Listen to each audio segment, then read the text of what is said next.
How to export audio from Voloco to other app. Just created your best track in Voloco and wanna send it to another app? Let's export your audio in a few simple steps. Open the Voloco app and tap the plus button.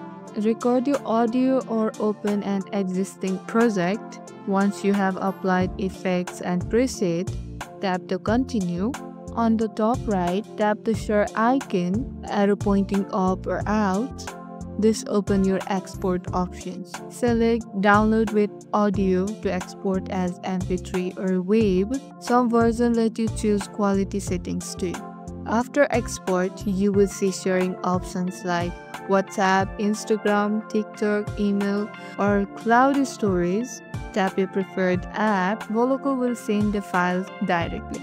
If you just want it on your phone, tap Save Files or tap Save to Library. Now you can upload it to any editing software or social media later. And that's it. Your Voloco track is now ready to drop anywhere. Share it, remix it, or upload it like a pro. If this helped you move your music to the next level, hit like, and if you have any question, drop them in the comment, and don't forget to subscribe for more music hacks. Catch you in the next one.